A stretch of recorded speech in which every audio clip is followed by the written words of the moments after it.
Happy Friday morning, guys. So I thought today was a great day to make a video because it is sunny and it is Friday. And before I do this review, I have to give a heads up to everyone saying that I will probably have to go into some minor spoilers for this review because this is a movie that is a little convoluted for some audiences to understand, and for them to process the information, I may have to spoil some things and to explain about how this movie was made for people to understand the concept behind this film. So let's start, people.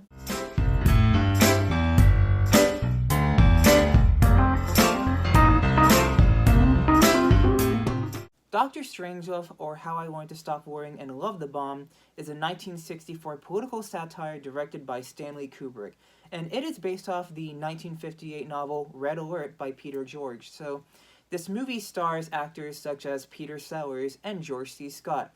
This movie is about the rising tensions between the United States and the Soviet Union back in the 60s when nuclear war was in everyone's fear. And this movie tells a tale about this U.S. general that wants to release a bomb through this operation called Top Plan R, or Plan R.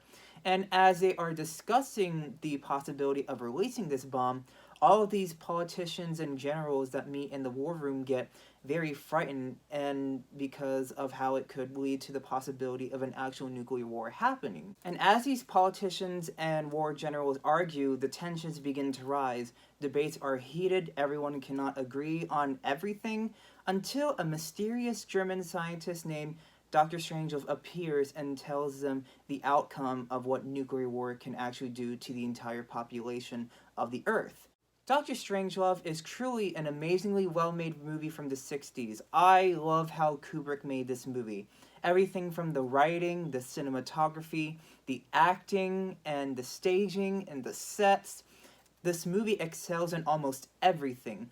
And what makes this movie so popular and magnificent is that it really does understand what a satire needs to be. It pokes fun of the idea of the Red Scare or the Cold War of the 60s, and it points fingers at it to see about how ridiculous it was for people to just overthink about it at the time of the 1960s. And it was also a movie that everyone had to be very cautious about in 1964 because at that time tensions were really high between the US and the USSR. And as the film opened, there are these opening title crawls, not like Star Wars, but to warn the audience saying that, hey, what you see in this movie is completely fake. It does not portray any living persons dead or alive, but it tries to have some type of message. And basically that is what Dr. Strangelove tried to do for people of the 60s. The biggest strength for Dr. Strangelove is the screenplay alone, because this is one of the greatest and best screenplays I have ever seen for cinema, because what makes it so intriguing is just the line delivery from characters. They say a lot of philosophical yet ridiculous things, and it gets really funny. And even though people might not find it very funny at first, it does revolve around dark humor for you to figure out the comedy.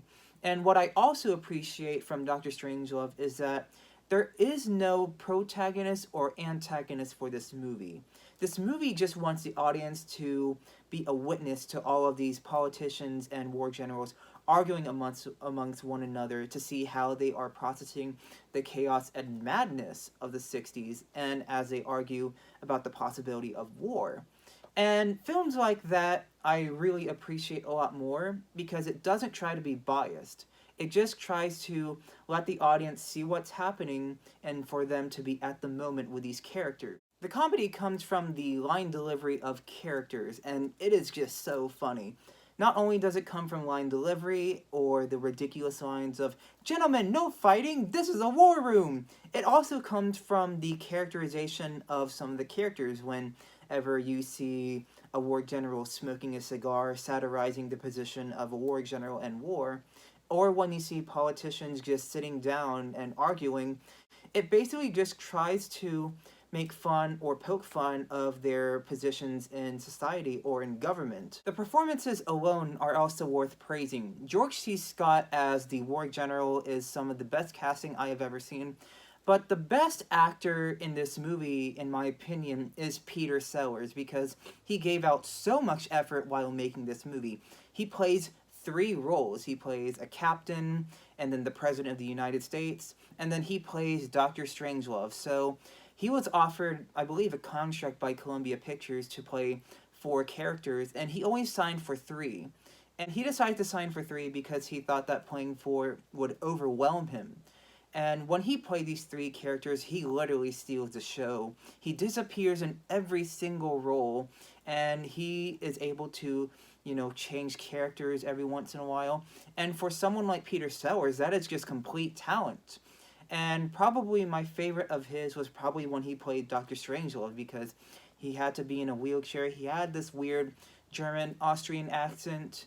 And to see a man with that much talent playing three roles in one movie is something that I find incredible about this film. Although this movie does have the title character Dr. Strangelove, this character does not appear until the third act of the movie.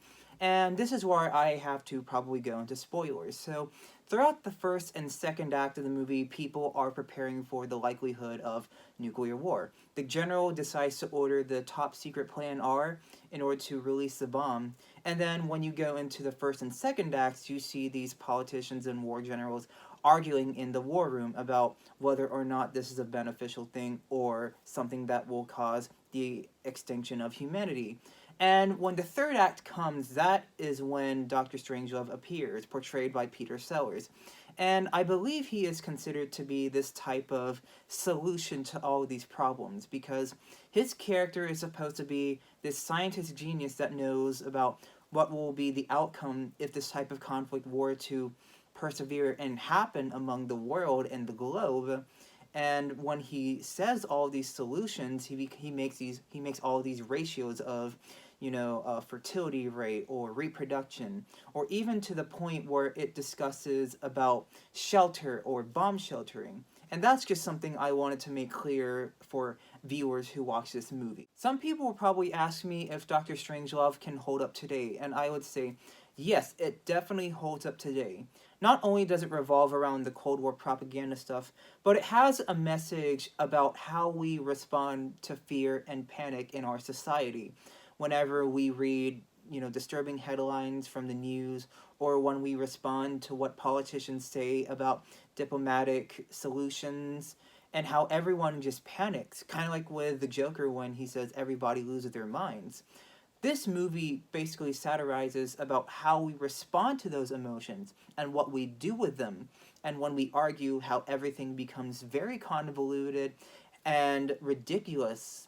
And that is the reason why Doctor Strangelove is kind of an important movie. And because of everything I have said, I have to give Doctor Strangelove a 10 out of 10.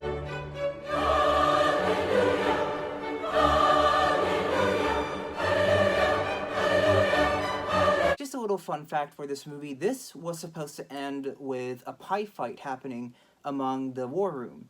And Kubrick decided to take it out because he thought it would kind of ruin the humor of the film, which I could definitely understand because of how this movie is very focused on satire instead of slapstick. But that's just a fun fact I really wanted to share with you guys. So, thank you so much for watching. I hope y'all enjoyed this review, and I also still hope that y'all are safe and healthy out there, and please stay tuned for more movie reviews, guys.